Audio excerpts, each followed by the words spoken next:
Hello friends, आज हम इस वीडियो में एनसीईआरटी पर आधारित क्लास 9 का ज्योग्राफी बुक से अध्याय 6 जनसंख्या से संबंधित महत्वपूर्ण प्रश्नों को डिस्कस करेंगे जो आने वाले किसी भी एग्जाम में आपको हेल्प करेगा।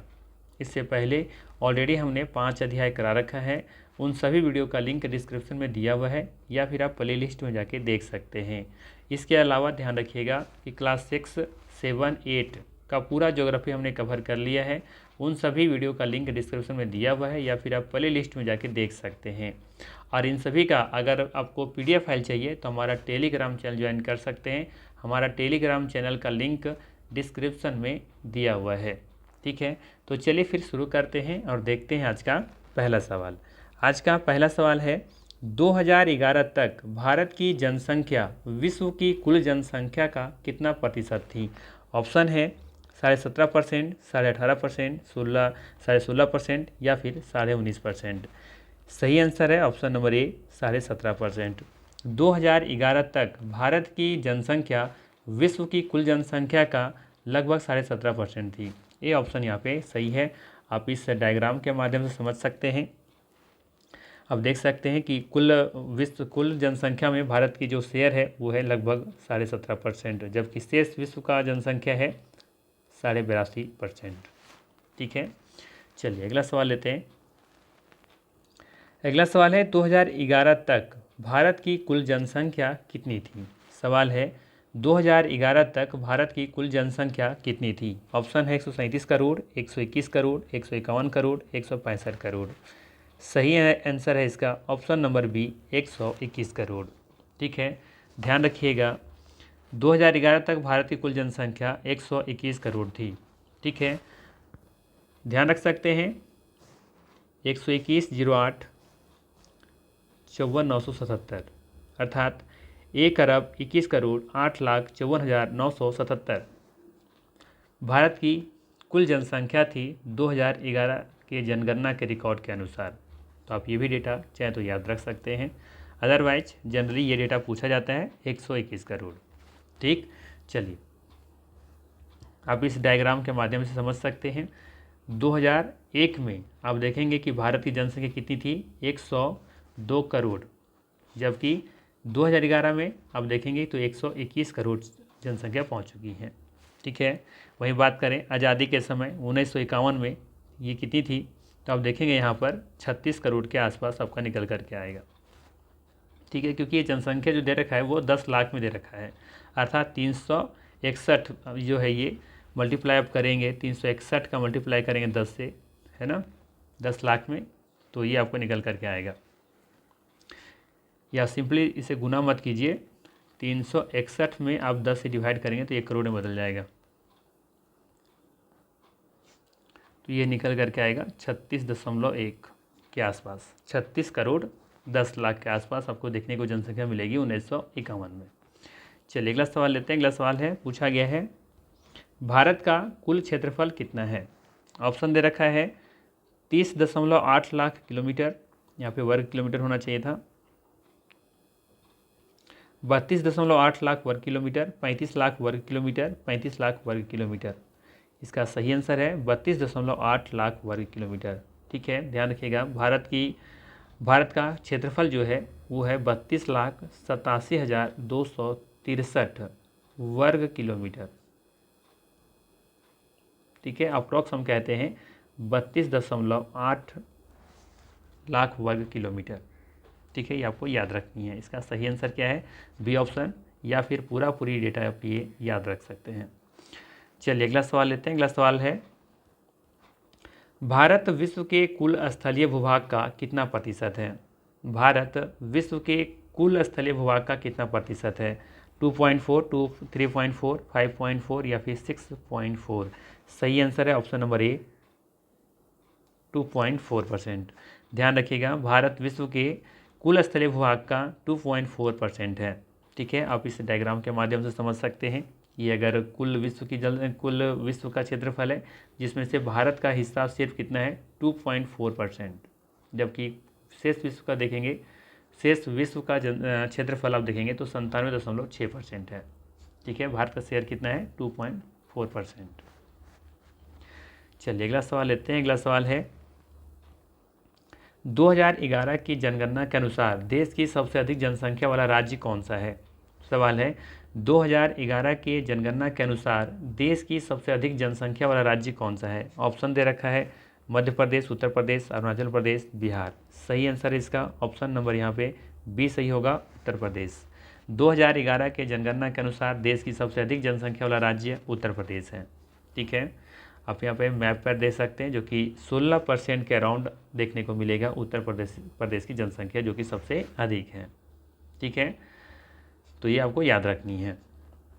इसके बाद महाराष्ट्र 9%, बिहार भी 9% और पश्चिम बंगाल 8%। इसके बाद फिर आंध्र प्रदेश 7%, जो कि आप देखेंगे कि ये सब को जोड़कर देखेंगे इन 5 राज्यों की जनसंख्या पूरे जनसंख्या की लगभग आधी जो जनसंख्या है इन्हीं 5 राज्यों की कवर करती हैं।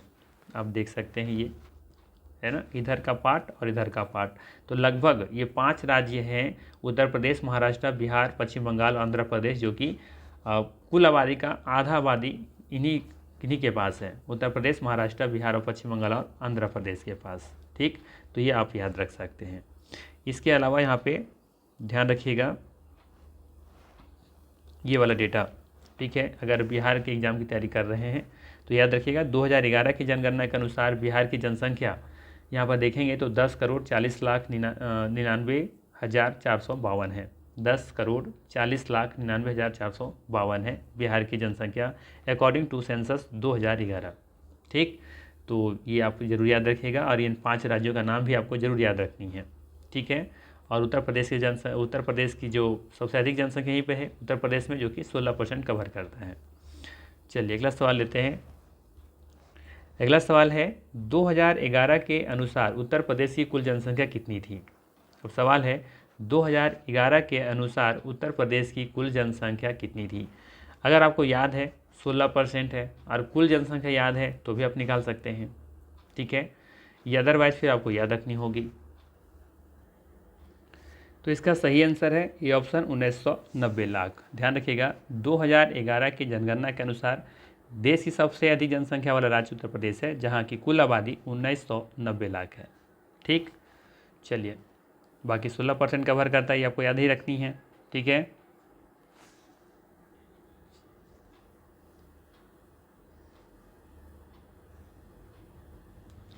अगला सवाल है उत्तर प्रदेश में देश की कुल आबादी की कितनी प्रतिशत जनसंख्या निवास करती है। सही आंसर है 16%, ये तो हम बता चुके हैं। ये जरूर याद रखिएगा बिहार में देश की कुल आबादी का 8.6% जनसंख्या निवास करती है। ये आपको याद रखनी है, बिहार में देश की कुल आबादी का 8.6% जनसंख्या निवास करती है। अगला सवाल है वर्ष 2011 के अनुसार सिक्किम की कुल आबादी कितनी है। वर्ष 2011 के अनुसार सिक्किम की कुल आबादी कितनी है। ऑप्शन दे रखा है 8 लाख, 10 लाख, 7 लाख, 6 लाख।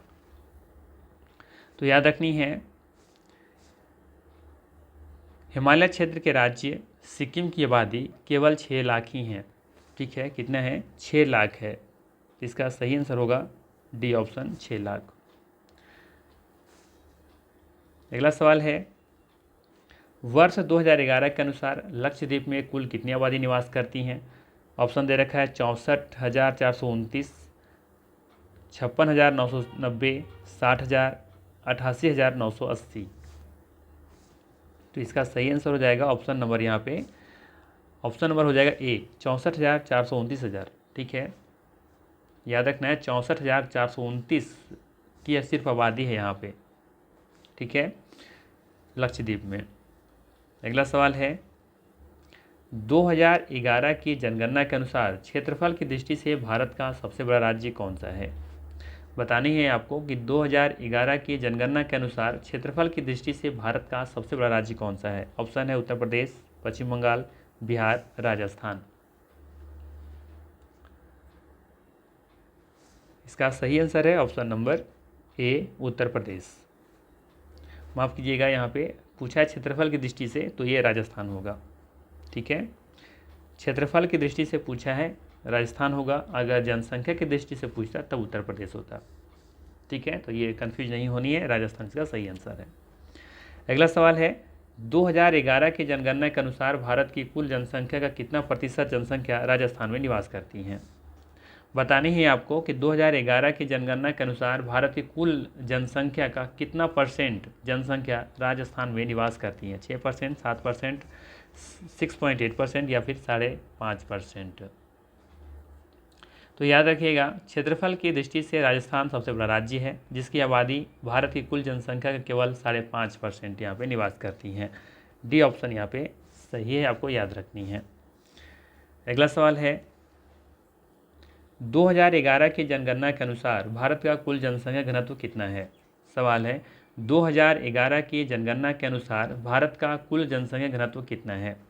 ऑप्शन दे रखा है 382 व्यक्ति प्रति वर्ग किलोमीटर, 448 व्यक्ति प्रति वर्ग किलोमीटर, 525 व्यक्ति प्रति वर्ग किलोमीटर या फिर 350 व्यक्ति प्रति वर्ग किलोमीटर। सही आंसर है ऑप्शन नंबर ए, 382 व्यक्ति प्रति वर्ग किलोमीटर। याद रखिएगा, 2011 में भारत का जनसंख्या घनत्व 382 व्यक्ति प्रति वर्ग किलोमीटर था, जहाँ पर आप देखेंगे कि बिहार का जनसंख्या घनत्व सर्वाधिक पाई जाती हैं, 1102 व्यक्ति प्रति वर्ग किलोमीटर यहाँ पे निवास करती हैं। वहीं बात करें अरुणाचल प्रदेश में तो मात्र 17 व्यक्ति प्रति वर्ग किलोमीटर यहाँ पे लोग निवास करते हैं, ठीक है, जो कि सबसे कम है। अगला सवाल है, 2011 की जनगणना के अनुसार बिहार का जनसंख्या घनत्व कितना था। सही आंसर है, बता चुके हैं अभी ऊपर में ही, 1106 व्यक्ति प्रति वर्ग किलोमीटर, ठीक है। चलिए अगला सवाल लेते हैं। अगला सवाल है, 2011 की जनगणना के अनुसार अरुणाचल प्रदेश का जनसंख्या घनत्व कितना है। सही आंसर होगा इसका भी बता चुके हैं, इसका आंसर ऊपर में ही 17 व्यक्ति प्रति वर्ग किलोमीटर, ठीक, ये ऑप्शन यहाँ पे सही है। अगला सवाल है कि 2011 की जनगणना के अनुसार भारत में सबसे ज़्यादा जनसंख्या घनत्व के किस राज्य का है। ऑप्शन दे रखा है तमिलनाडु, आंध्र प्रदेश, उत्तर प्रदेश, बिहार। इसका सही आंसर है बिहार, जहाँ पर आप देखेंगे कि 1102 व्यक्ति प्रति वर्ग किलोमीटर लोग निवास करते हैं, अर्थात यहाँ पे सही आंसर क्या हो जाएगा, डी ऑप्शन। जनसंख्या घनत्व का अर्थ ये होता है कि किसी भी एक वर्ग किलोमीटर में, अगर ये वर्ग किलोमीटर एरिया है, एक वर्ग किलोमीटर एरिया है, तो इसमें कितने लोग निवास कर रहे हैं बिहार में, 1102, कहीं कहीं 1106 भी दिया रहता है, आपको याद रखनी है, ठीक है। तो थोड़ा सा यहाँ पे कन्फ्यूजन हो सकता है आपके लिए। दूसरी ओर यहाँ पर देखेंगे अरुणाचल प्रदेश में अगर ये एक वर्ग किलोमीटर है तो यहाँ पे मात्र 17 लोग निवास करते हैं, ठीक है। तो यहाँ पे कह सकते हैं कि यहाँ पर जनसंख्या का जो वितरण है बहुत ही असमान है, दूर दूर पर लोग निवास करते होंगे, जबकि यहाँ पर भीड़ भाड़ ज़्यादा देखने को मिलता होगा क्योंकि बहुत पास लोग रहते होंगे, क्योंकि एक वर्ग किलोमीटर में यहाँ पे लगभग 1102 लोग रहते हैं, जबकि औसतन आप देखेंगे कि अरुणाचल प्रदेश में 17 व्यक्ति एक वर्ग किलोमीटर में रहते हैं। सोचिए, एक वर्ग किलोमीटर मात्र 17 लोग रहते हैं, वहीं बिहार में 1102 लोग रहते हैं एक वर्ग किलोमीटर में, ठीक है। तो ये औसतन निकाला जाता है, ऐसा नहीं कि ये एक वर्ग किलोमीटर होगा तो हम 17 ही होंगे, ऐसा नहीं है। मान लेते हैं कि कहीं जंगल है, तो जंगल है तो यहाँ पे तो कुछ, मान लो जंगल तो कुछ लोग रहते नहीं होंगे, तो ये मोटा मोटी एवरेज निकाल लिया जाता है कि अरुणाचल प्रदेश में कितना वर्ग किलोमीटर में फैला हुआ है और वहाँ पे कितने लोग रहते हैं, उसे डिवाइड कर देते हैं तो उससे निकल जाता है जनसंख्या घनत्व। लेकिन मोटा मोटी हम लोग को क्या समझना होता है कि एक वर्ग किलोमीटर में कितने लोग रहते हैं, ठीक है। तो ये बिहार इसका बिल्कुल यहाँ पे सही आंसर है। अगला सवाल है, 2011 की जनगणना के अनुसार निम्न में से किस राज्य में जनसंख्या घनत्व 250 व्यक्ति प्रति वर्ग किलोमीटर से कम है। तो बिहार तो हो ही नहीं सकता, पश्चिम बंगाल भी नहीं हो सकता, ठीक है। अब आपके पास बच रहे हैं सी और डी, ठीक है, क्योंकि पश्चिम बंगाल में भी जनसंख्या घनत्व बहुत ज़्यादा है ना। तो आपके पास ऑप्शन बच रहा है तमिलनाडु और राजस्थान। आपको क्या लगता है, कमेंट करके बता सकते हैं। तो तमिलनाडु भी नहीं होगा, इसका सही आंसर क्या हो जाएगा यहाँ पर, डी ऑप्शन राजस्थान। राजस्थान में देखेंगे कि 250 व्यक्ति प्रति वर्ग किलोमीटर से भी यहाँ पे कम लोग निवास करते हैं। इसके पीछे रीज़न आप बता सकते हैं कमेंट करके, क्या रीज़न हो सकता है ना। वैसे मोटा मोटी बात करें कि जनसंख्या घनत्व किस पर असर होता होगा, कि क्या वजह रहता होगा कि जनसंख्या घनत्व कहीं अधिक है कहीं कम है। तो देखिए, एक चीज़ हो सकता है वहाँ पर का कि किस तरीके का, मान लेते हैं पहाड़ी क्षेत्र होगा तो वहाँ लोग तो कम ही निवास करेंगे, कटे छटे और पथरीले भूभाग होंगे तो भी वहाँ लोग कम निवास करेंगे, मध्यम से कम वर्षा हो रही है तो उत्पादन वहाँ पे कम होगा, तो इस वजह से लोग वहाँ कम निवास कर सकते हैं, है ना। कम उपजाऊ मिट्टी है तो भी लोग वहाँ निवास नहीं करना चाहेंगे, है ना। तो ये सभी देखेंगे कि जनसंख्या घनत्व को प्रभावित करने वाले कुछ कारक होते हैं, है ना। तो ये सब याद रख सकते हैं। पहाड़ी क्षेत्र हो गया, है ना, मरुस्थलीय क्षेत्र हो गया, कटे छठे और पथरीले भूभाग हो गए, है ना, उबड़ खाबड़ जमीन है, मध्यम से कम वर्षा हो रही है ना, छिछली और कम उपजाऊ मिट्टी है। तो ये सभी देखेंगे कि जनसंख्या घनत्व को प्रभावित करने वाले कुछ कारक होते हैं। ठीक है, अब देखिए ना, उत्तरी मैदान भाग एवं दक्षिण में केरला का जो जनसंख्या घनत्व बहुत अधिक देखने को मिलती है। क्यों? क्योंकि यहाँ का समतल मैदान है, उपजाऊ मिट्टी बहुत अच्छी पाई जाती है, पर्याप्त मात्रा में वर्षा यहाँ पे होती है ना। तो ये सभी देखेंगे कि जनसंख्या घनत्व को प्रभावित करने वाले कुछ कारक हैं और कुछ चीज़ें ऐसी हैं जो कि वहाँ पर आबादी अधिक होने के कारण हो सकते हैं। ठीक है, चलिए अगला सवाल लेते हैं। अगला सवाल है, वर्ष 2011 की जनगणना के अनुसार 1001 व्यक्ति प्रति वर्ग किलोमीटर से अधिक जनसंख्या घनत्व वाले 2 राज्य कौन से हैं? ऑप्शन दे रखा है बिहार एवं पश्चिम बंगाल, झारखंड एवं उत्तर प्रदेश, मध्य प्रदेश एवं छत्तीसगढ़, केरल एवं कर्नाटका। इसका सही आंसर दिख रहा है, बिहार तो होगा ही होगा, है ना। तो साथ में पश्चिम बंगाल को भी ले लीजिए, सही आंसर हो जाएगा ए ऑप्शन। ठीक, झारखंड में तो 500 से भी कम है, आई थिंक 414 के आसपास है यहाँ पर, तो ये तो पॉसिबल ही नहीं है। ठीक है, तो इसका जो सही आंसर है वो है ए ऑप्शन, बिहार एवं पश्चिम बंगाल। अब देखेंगे कि यहाँ पर जो भूभाग है बिल्कुल समतल देखने को मिलेगा, अच्छा खासा बारिश होता है यहाँ पे, है ना, और मैदान में समतल तो है ही है यहाँ पे। और साथ ही साथ नदियों के किनारे बसे हुए क्षेत्र जो होते हैं ना, जहाँ पे नदियाँ जहाँ पे होती हैं आसपास में, तो वहाँ पे आसपास की भी ज़्यादा जमाव होता है, क्योंकि नदियों के किनारे जो होता है बहुत मिट्टी जो होती है उपजाऊ होती हैं, तो इससे भी कारण होता है। चलिए अगला सवाल ले लेते हैं। अगला सवाल है, कुछ राज्यों में जनसंख्या कम होने के निम्न में से क्या कारण है? तो देखिए दे रखा है यहाँ पे पथरीले भूभाग, मध्यम से कम वर्षा, कम उपजाऊ मिट्टी, ये सभी कारण होंगे। तो सही आंसर क्या हो जाएगा? D option. अगला सवाल है, देश के कुछ भागों में जनसंख्या घनत्व अधिक होने का क्या कारण है? बताना है, देश के कुछ भागों में जनसंख्या घनत्व अधिक होने का क्या कारण है? तो देखिए वही चीज़ दे रखा है, समतल और उपजाऊ मैदान, पर्याप्त मात्रा में वर्षा होना, अच्छी जलवायु परिस्थितियाँ होना, ये सभी इसका आंसर हो जाएगा डी ऑप्शन। अगला सवाल है, निम्न में से किस राज्य में जनसंख्या घनत्व सबसे अधिक है? इसका सही आंसर हो जाएगा यहाँ पे दिए गए ऑप्शन में से बिहार। ठीक है, यहाँ पे 1100 से ज़्यादा जनसंख्या घनत्व देखने को मिलता है। अगला सवाल है, इनमें से किस राज्य में जनसंख्या घनत्व सबसे कम है?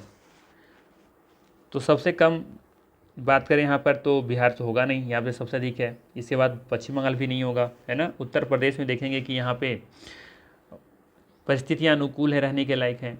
जम्मू कश्मीर में समतल मैदान है, नदियाँ हैं, भूभाग हैं, अच्छी तरीके से बनी हुई हैं, अच्छा खासा बारिश होता है। तो अब देखेंगे इसका सही आंसर क्या हो जाएगा यहाँ पर, फिर ऑप्शन नंबर डी सही होगा, जम्मू कश्मीर।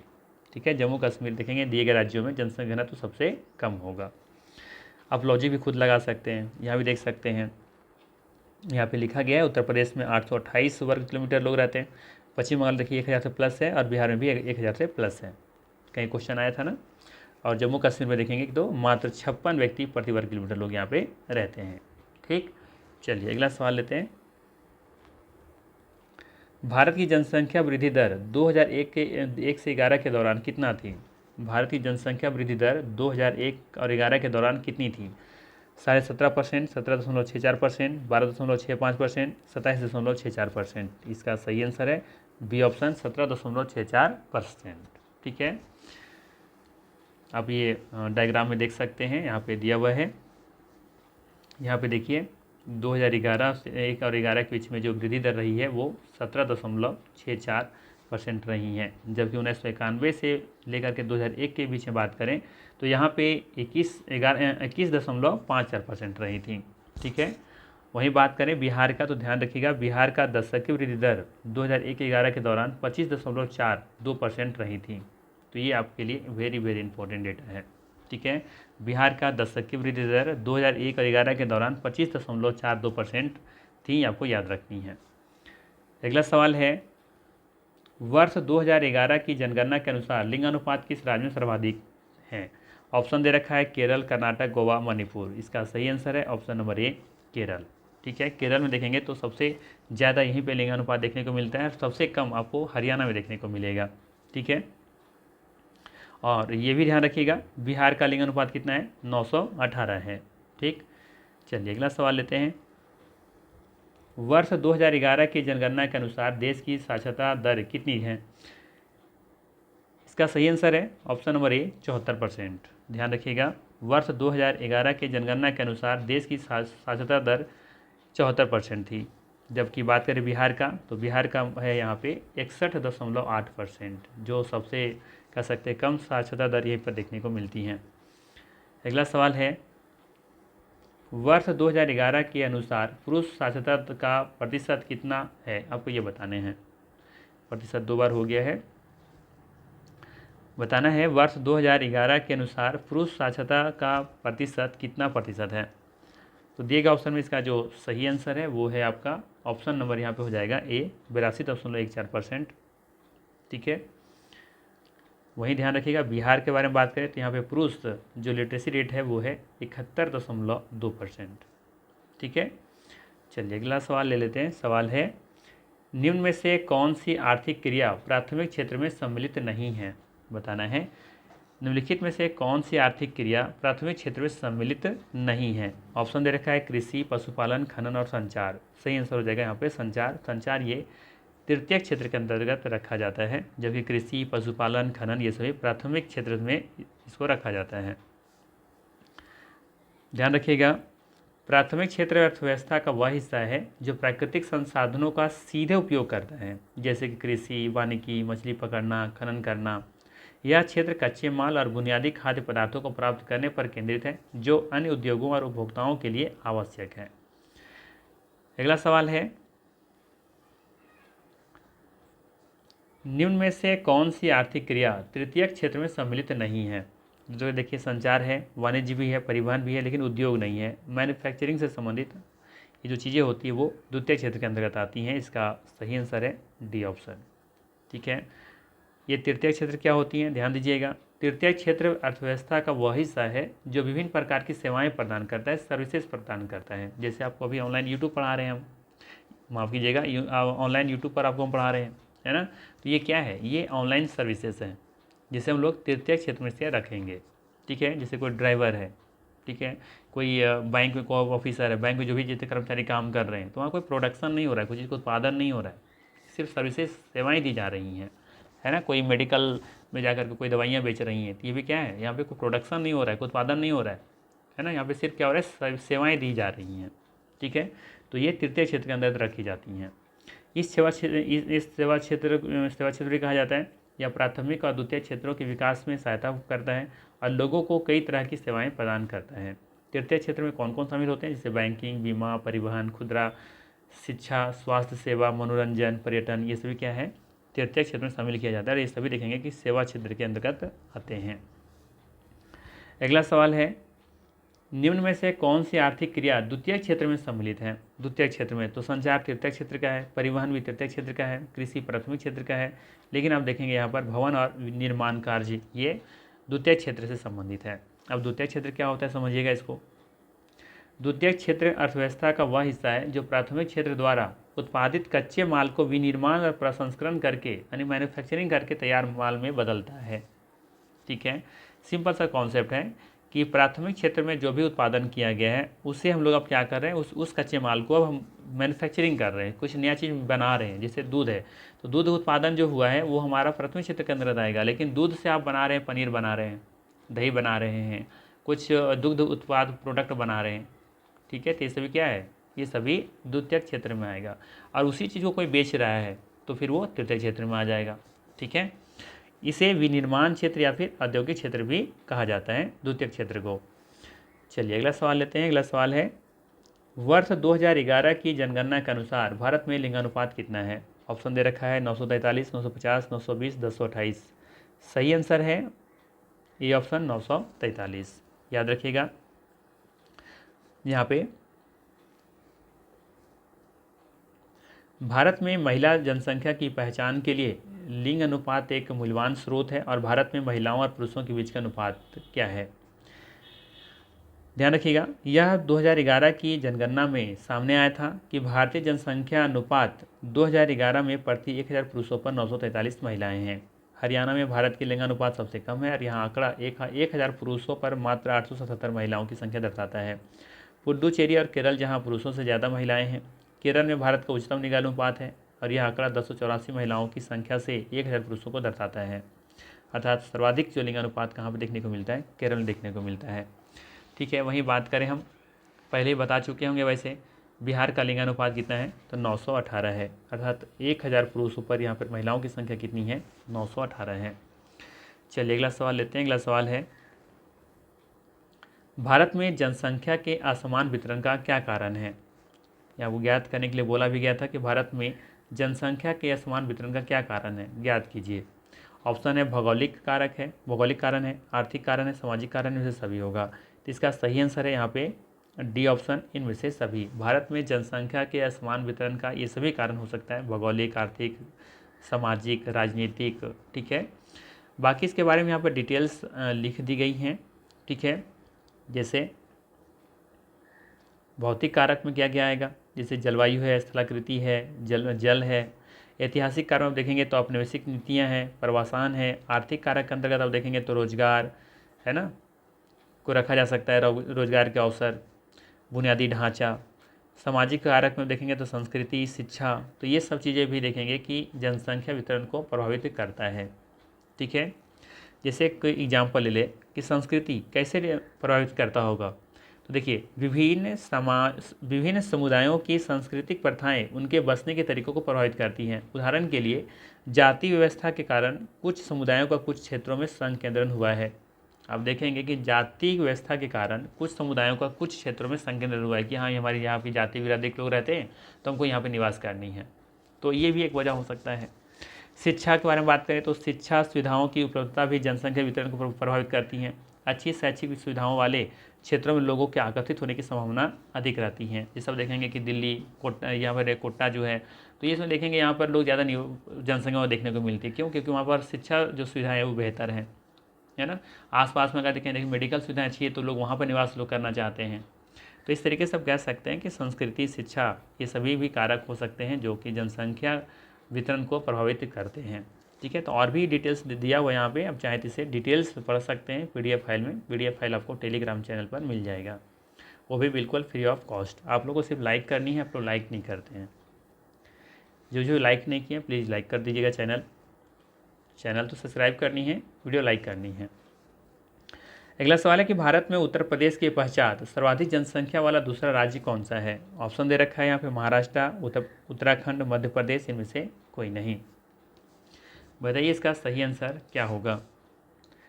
तो देखेंगे आप, इसका सही आंसर है यहाँ पे महाराष्ट्र। ये ऑप्शन यहाँ पे सही है। ठीक है, जहाँ पर आप देखेंगे कि लगभग 9% जनसंख्या निवास करती हैं। ध्यान दीजिएगा, भारत की जनसंख्या की दृष्टि से 5 बड़े राज्य उत्तर प्रदेश, महाराष्ट्र, बिहार, पश्चिम बंगाल और मध्य प्रदेश। बिहार की कुल जनसंख्या लगभग देखेंगे तो इतना है, आपको याद रखनी है। ठीक है, 10,40,99,452। अगला सवाल है, सर्वाधिक आबादी वाले राज्यों में निम्न में से कौन है। सर्वाधिक आबादी वाले राज्यों में निम्न में से कौन है। तो उत्तर प्रदेश भी है, महाराष्ट्र भी है, बिहार भी है, पश्चिम बंगाल भी है और आंध्र प्रदेश भी है। इसका सही आंसर क्या हो जाएगा, डी ऑप्शन, उपर्युक्त में से सभी। ठीक है, पहले बता चुके थे हम, भारत की लगभग आधी आबादी केवल 5 राज्यों में निवास करती है। कौन कौन? उत्तर प्रदेश, महाराष्ट्र, बिहार, पश्चिम बंगाल और आंध्र प्रदेश। चलिए अगला सवाल है, बांग्लादेश का जनसंख्या घनत्व कितना है। 1.26 हज़ार व्यक्ति प्रति वर्ग किलोमीटर, 2.1 हज़ार व्यक्ति प्रति वर्ग किलोमीटर, या फिर 3.2 हज़ार व्यक्ति प्रति वर्ग किलोमीटर, या 3.5 हज़ार व्यक्ति प्रति वर्ग किलोमीटर। याद रखना है, सही आंसर है 1.26 हज़ार प्रति वर्ग किलोमीटर, अर्थात 1260 के समथिंग में देखेंगे 1260 हज़ार व्यक्ति प्रति वर्ग किलोमीटर यहाँ पे लोग निवास करते हैं। ये ऑप्शन यहाँ पे सही है।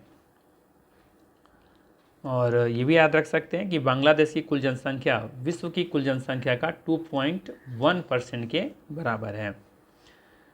अगला सवाल है, वर्ष 2011 की जनगणना के अनुसार सबसे कम आबादी वाला राज्य कौन सा है, बताना है। वर्ष 2011 की जनगणना के अनुसार सबसे कम आबादी वाला राज्य कौन सा है। ऑप्शन दे रखा है सिक्किम, उत्तर प्रदेश, मेघालय। उत्तर प्रदेश तो हो ही नहीं सकता, या तो सबसे ज़्यादा आबादी देखने को मिलती है। सही आंसर क्या होगा, सिक्किम। ठीक है,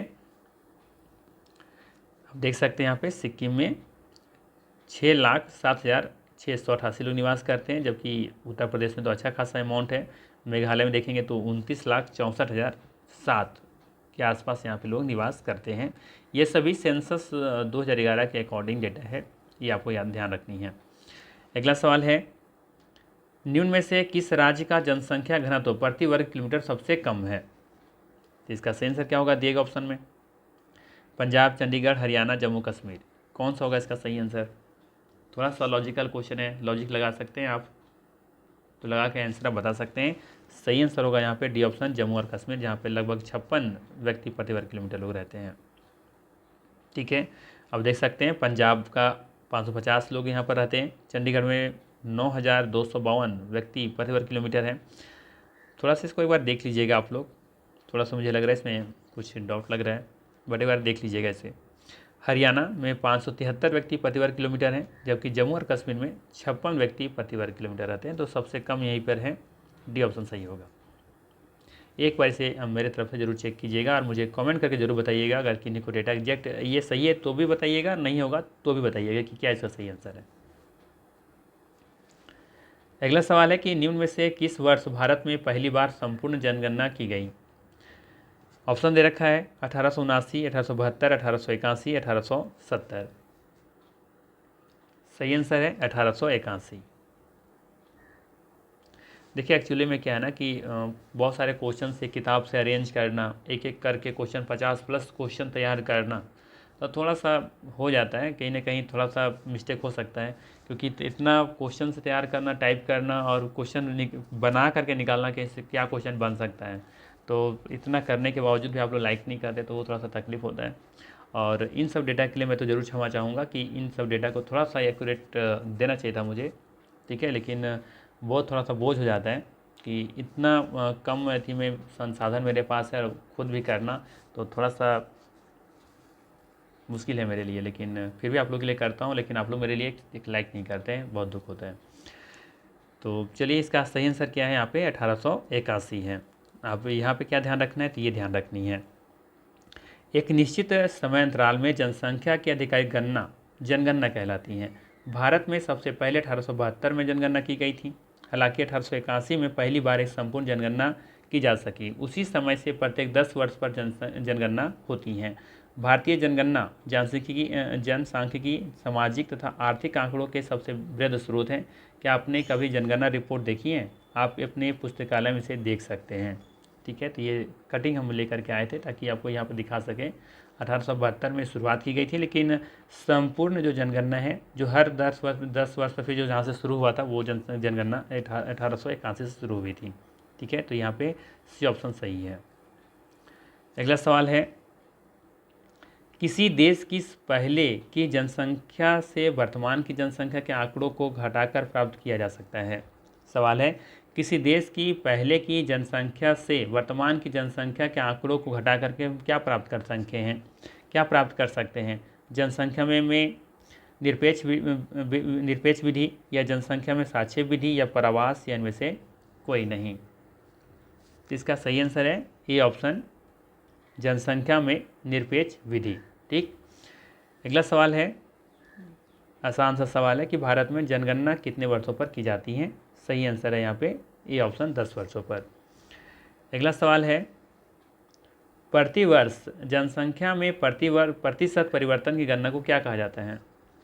बताना है, प्रतिवर्ष जनसंख्या में प्रतिशत परिवर्तन की गणना को क्या कहा जाता है? निरपेक्ष विधि, वार्षिक वृद्धि दर, साक्ष्य वृद्धि दर, इनमें से कोई नहीं। तो याद रखना, इसे कहा जाता है वार्षिक वृद्धि दर, बी ऑप्शन सही है। अगला सवाल है कि वर्तमान में सर्वाधिक आबादी वाला देश कौन सा है? तो वर्तमान में बात करें तो भारत की आबादी सबसे ज़्यादा है पूरे दुनिया में, ये ऑप्शन यहाँ पे सही है। तो याद रखना है, वर्तमान में सर्वाधिक आबादी वाला देश भारत है। चीन पीछे हो चुका है, जैसा कि अनुमान है एनसीईआरटी बुक में आप देखेंगे तो 2045 तक अनुमान लगाया गया था कि भारत आगे निकल जाएगा, लेकिन 2045 छोड़िए 2025 में ही भारत आगे निकल गया। अगला सवाल है, एक वर्ष में प्रति 1000 व्यक्तियों में जितने जीवित बच्चों का जन्म होता है उसे क्या कहते हैं? इसे कहते हैं जन्म दर, ठीक है, इसे क्या कहते हैं? जन्म दर, बी ऑप्शन यहाँ पे सही है। अगला सवाल है, एक वर्ष में प्रति 1000 व्यक्तियों में मरने वालों की संख्या को क्या कहा जाता है? तो इसे कहा जाता है मृत्यु दर। ए ऑप्शन भी यहाँ भी सही है।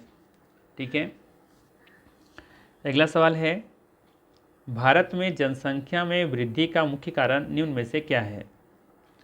जन्म दर में तेजी से आई कमी, मृत्यु दर में तेज गिरावट, दोनों, इनमें से कोई नहीं। तो अब देखेंगे इसका लॉजिक क्या है। सी ऑप्शन, विकल्प ए और बी दोनों सही है, क्योंकि भारत में देखेंगे कि जन्म दर में तेज़ी से आई कमी भी है और साथ ही साथ मृत्यु दर में तेज गिरावट भी देखने को मिली थी। तो भारत में जनसंख्या वृद्धि का ये दोनों कारण हैं। ठीक है, हो सकता है किन्हीं को ये आंसर गलत लग रहा होगा, किन्हीं का आंसर लग रहा होगा कि नहीं, मृत्यु दर में तेज गिरावट की वजह से जनसंख्या वृद्धि दर ये का मुख्य कारण रहा होगा। लेकिन आप एनसीईआरटी का लाइन उठा करके देखेंगे तो वहाँ साफ लिखा हुआ है कि 1980 तक उच्च जन्म दर एवं मृत्यु दर में लगातार गिरावट के कारण जन्म दर तथा मृत्यु दर में काफ़ी बड़ा अंतर आ गया और इसी कारण जनसंख्या वृद्धि दर अधिक हो गई। ठीक है, तो यहाँ पे देखिएगा कि जन्म दर में तेज़ी से कमी तो आई, लेकिन जन्म तो हो ही रहा था, लेकिन कमी आई है, और साथ ही मृत्यु दर में क्या हो रही है, तेज़ गिरावट आ गई, यानी कि अब मरना भी, जो मर रहे थे लोग वो बिल्कुल ही बंद हो चुका है, बहुत ही कम हो चुका है। और जन्म तो अभी भी ले रहे हैं, कमी सिर्फ आई है, तेज़ी से कमी आई है जन्म दर में, लेकिन जो जन्म ऑलरेडी ले चुके हैं, लेकिन गिरावट में देखेंगे कि तेज़ी हो रही थी, मृत्यु दर में भी कमी आ रही थी, क्योंकि जो जन्म ले चुके हैं उनमें जो ग्रोथ है, जो मतलब कह सकते हैं उनकी जो मृत्यु है वो कम हो चुकी है, और जो जन्म ले चुके हैं अभी तक है ही यार, कुछ अभी भी जन्म ले रहे होंगे, ये तो सिर्फ कमी हुई आई है ना, तेज़ी से कमी आई है, लेकिन जन्म तो अभी भी ले रहे होंगे, और मृत्यु दर में तेज़ी से गिरावट आई है। तो अंतर जो डिफरेंस जो निकल कर आ रहा है वो जनसंख्या वृद्धि के कारण बना था। ठीक है, तो ये आपको याद रखनी है, यहाँ पे सी सही आंसर है।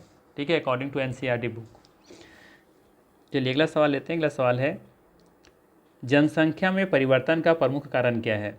ऑप्शन दे रखा है आंतरिक प्रवास, अंतर्राष्ट्रीय प्रवास, विकल्प भी दोनों होगा, तो आसान सा ऑप्शन है यहाँ पे, सी ऑप्शन यहाँ पे सही है। विकल्प ए और बी दोनों सही है, आंतरिक प्रवास और अंतर्राष्ट्रीय प्रवास ये जनसंख्या परिवर्तन के प्रमुख कारण हैं।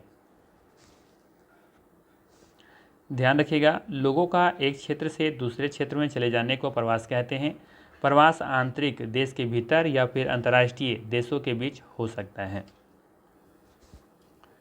अगला सवाल है, 2011 के जनगणना अनुसार भारत की कुल नगरीय जनसंख्या कुल जनसंख्या का कितना प्रतिशत है?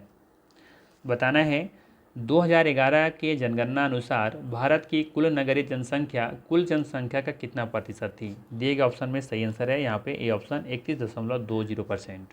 ठीक है, ध्यान रखिएगा, 2011 के जनगणना के अनुसार भारत की कुल नगरीय जनसंख्या कुल जनसंख्या का 31.20% था।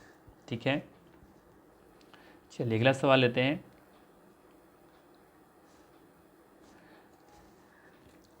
यहाँ पे थोड़ा सा मेंशन करना चाहूँगा मैं कि एनसीईआरटी के बुक में आपको 31.80% देखने को मिलेगा। ठीक है, जबकि मेरे पास यहाँ जो और भी कहीं है, विकीपीडिया वगैरह से हमने जब डेटा खंगाला तो वहाँ पे 31.20% दिया हुआ है, और एनसीईआरटी के बुक में ये 31.80% दिया हुआ है। तो अब जिसे सही मानना चाहें आप मान सकते हैं। ठीक है, दोनों में जो भी डेटा आपको लगे वो आप इसे सही मान सकते हैं। ठीक है, वही याद रखना है कि 2011 के जनगणना के अनुसार बिहार की नगरीय जनसंख्या कितनी थी? तो 11.3% थी, ये आपको याद रखनी है। अगला सवाल है, वर्ष 2011 की जनगणना के अनुसार 10 लाख से अधिक जनसंख्या वाले नगरों की संख्या कितनी है? 35, 38, 53 या 70? सही आंसर है 53। याद रखिएगा, वर्ष 2011 के जनगणना के अनुसार 10 लाख से अधिक जनसंख्या वाले नगरों की संख्या 53 है। ठीक है, इसके अलावा ध्यान रखिएगा भी जो नया बुक आया हुआ है एनसीईआरटी का बुक, जो नया बुक लॉन्च हुई है उस किताब में थोड़ा सा डेटा चेंज किया है, और उसमें चेंज क्या किया है यहाँ पे अब देखेंगे तो यहाँ पे दिया मिलेगा आपको देखने को कि 2023 में ये 59 हो गई है ऐसी संख्या। ठीक है, तो ये आपको याद रखना है अपडेट वाला डेटा। ध्यान रखिएगा, 1951 में कुल जनसंख्या की इतना प्रतिशत नगरीय जनसंख्या थी, 2011 में बढ़कर 31.80% हो गई। एक दशक यानी 2001 से 11 के भीतर 10 लाख से अधिक जनसंख्या वाले नगरों की संख्या 35 से बढ़कर के 53 हो गई, तथा 2023 में ये 59 हो गई हैं। ये अभी अपडेट किया है बुक में। ठीक है, 2011 की जनगणना के अनुसार गोवा सबसे अधिक शहरीकृत राज्य है, जिसकी देखेंगे यहाँ पर 62.17% जनसंख्या शहरी क्षेत्रों में निवास करती हैं, रहती हैं। ठीक है, तो आप चाहें तो यहाँ पर यही याद रखिएगा 31.8 वाला। ठीक है, जो यहाँ पे जो डेटा दे रखा है 31.80% ही याद रखिएगा, क्योंकि एनसीईआरटी में लोग ज़्यादा उसको हम लोग प्रेफरेंस दे सकेंगे। चलिए अगला सवाल ले लेते हैं। 47 नंबर पर पहुँच गए हैं हम लोग। देश में आंतरिक प्रवास के परिवर्तन के फलस्वरूप निम्न में से क्या परिवर्तन दृष्टिगोचर हुए हैं? दिए गए ऑप्शन में बताना है यहाँ पे। तो यहाँ पे जो सही आंसर होगा वो होगा डी ऑप्शन, उपर्युक्त में से सभी। ठीक है, पहला दे रखा है कि देश की आबादी के उम्र तथा लिंग की दृष्टिकोण से जनसंख्या की संरचना परिवर्तन हुआ है। शहरों तथा ग्रामीण आबादी की जनसंख्या परिवर्तन हुआ है। 10 लाख से अधिक जनसंख्या वाले नगरों की संख्या में भी बढ़ोतरी हुई है। तो याद रखना है, देश में आंतरिक प्रवास के परिवर्तन के फलस्वरूप क्या परिवर्तन देखने को मिली है। तो ये सब तीनों जो है ना परिवर्तन आपको देखने को मिलेगी। ठीक है, साफ तो लिखा है ना कि शहरों और ग्रामीण आबादी की जनसंख्या परिवर्तन हुआ होगा, बिल्कुल हुआ होगा। 10 लाख से अधिक जनसंख्या वाले नगरों की संख्या में बढ़ोतरी हुई है, क्योंकि लोग गाँवों से छोड़ करके कहाँ जा रहे हैं, शहरों की तरफ भाग रहे हैं।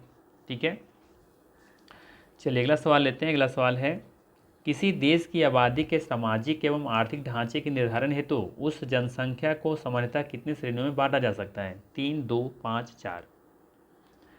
इसका सही आंसर है ए ऑप्शन 3। वे 3 कौन कौन से हैं? तो बच्चे हैं 15 वर्ष से कम, वयस्क होते हैं, दूसरे नंबर पर आएंगे वयस्क जो कि 15 से 59 वर्ष वाले होंगे, और तीसरा होंगे वृद्ध जो कि 59 वर्ष से अधिक वाले होंगे। ठीक है, तो ये 3 भागों में बांटे जाते हैं। चलिए अगला सवाल लेते हैं। अगला सवाल है, केरल में प्रति 1000 पुरुषों पर महिलाओं की संख्या कितनी है? आसान सा सवाल, पहले बता चुके हैं, 284। अगला सवाल है, 2011 की जनगणना के अनुसार पुडुचेरी में लिंगानुपात कितना है? 238, 284, 250 या फिर 877?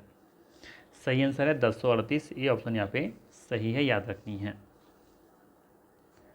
चलिए अगला सवाल लेते हैं। अगला सवाल है, निम्नलिखित में से किस क्षेत्र में प्रवास आबादी की संख्या, वितरण एवं संरचना में परिवर्तन लाता है? प्रस्थान करने वाले क्षेत्रों में, आगमन वाले क्षेत्रों में, प्रस्थान एवं आगमन दोनों क्षेत्रों में? तो इसका सही आंसर क्या हो जाएगा? ऑप्शन नंबर सी, प्रस्थान एवं आगमन दोनों क्षेत्रों में। ठीक है, अगला सवाल है, जनसंख्या में बच्चों का एक बहुत बड़ा अनुपात निम्नलिखित में से किसका परिणाम है? उच्च जन्म दर, उच्च मृत्यु दर, उच्च जीवन दर, अधिक विवाहित जोड़े? सही आंसर हो जाएगा इसका उच्च जन्म दर, ये ऑप्शन यहाँ पे सही है। अगला सवाल है, निम्नलिखित में से कौन सा एक जनसंख्या वृद्धि का परिणाम दर्शाता है? एक क्षेत्र की कुल जनसंख्या, प्रत्येक वर्ष लोगों की संख्या में वृद्धि होने वाली वृद्धि, जनसंख्या वृद्धि की दर, प्रति 1000 पुरुषों पर महिलाओं की संख्या? तो इसका सही आंसर है ये ऑप्शन, एक क्षेत्र की कुल जनसंख्या। सवाल क्या था? निम्नलिखित में से कौन सा एक जनसंख्या वृद्धि का परिणाम दर्शाता है? ये दर्शाता है एक क्षेत्र की कुल जनसंख्या, ये ऑप्शन यहाँ पे सही है। अगला सवाल है, 2011 की जनगणना के अनुसार एक साक्षर व्यक्ति कौन है? साक्षर पूछ रहा है आपसे कि साक्षर व्यक्ति कौन है 2011 की जनगणना के अनुसार? तो सही आंसर है जिसकी उम्र 7 वर्ष है तथा वह किसी भी भाषा को समझ के साथ पढ़ लिख सकता है।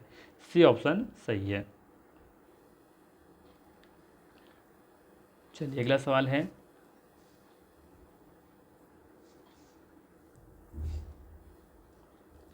राष्ट्रीय जनसंख्या नीति 2000 जो आई थी उसका उद्देश्य क्या था? पहला ऑप्शन है 14 वर्ष से कम आयु के बच्चों को निःशुल्क शिक्षा प्रदान करना, शिशु मृत्यु दर को प्रति 1000 में से 30 से कम करना, शिशु मृत्यु दर को प्रति 1000 में 30 से कम करना। इसका मतलब ये हुआ कि 1000 जब बच्चे जन्म लेते थे पहले, तो उसमें से 30 से ज़्यादा लोग बच्चे मर जाते थे, है ना। तो अब इसका उद्देश्य बनाया गया कि शिशु मृत्यु दर को 1000 में से कम 30 जो मरने वाले बच्चे हैं उसको कम किया जाए, 30 से कम किया जाए, और लड़कियों की शादी की उम्र को बढ़ाने के लिए प्रोत्साहित करना। तो ये सभी देखेंगे कि ये राष्ट्रीय जनसंख्या नीति 2000 का उद्देश्य था। तो इसका सही आंसर है डी ऑप्शन। ठीक है, अब यहाँ पे लिखा हुआ है, देख सकते हैं कि राष्ट्रीय जनसंख्या नीति 2000 14 वर्ष से कम आयु के बच्चे को निःशुल्क शिक्षा प्रदान करना, शिशु मृत्यु दर प्रति 1000 में 30 से कम करने, व्यापक स्तर पर टीका रोधी बीमारियों से बच्चों को छुटकारा दिलाने, लड़कियों की शादी की उम्र को बढ़ाने के लिए प्रोत्साहित करने तथा परिवार नियोजन को एक जन केंद्रित कार्यक्रम बनाने के लिए नीतिगत ढांचा प्रदान करती है राष्ट्रीय जनसंख्या नीति 2000। ठीक है, तो ये था महत्वपूर्ण 55 प्रश्न इस अध्याय से। और क्लास 9 का ज्योग्राफी कंप्लीट हो चुका है। आज हम लोग अब क्लास 10 का शुरू करेंगे। अगर वीडियो अच्छा लगा हो तो लाइक ज़रूर कीजिएगा, चैनल पर नए हैं तो सब्सक्राइब कीजिएगा। बाकी फिर हम लोग मिलते हैं इसी तरह के नेक्स्ट वीडियो में। Thanks for watching.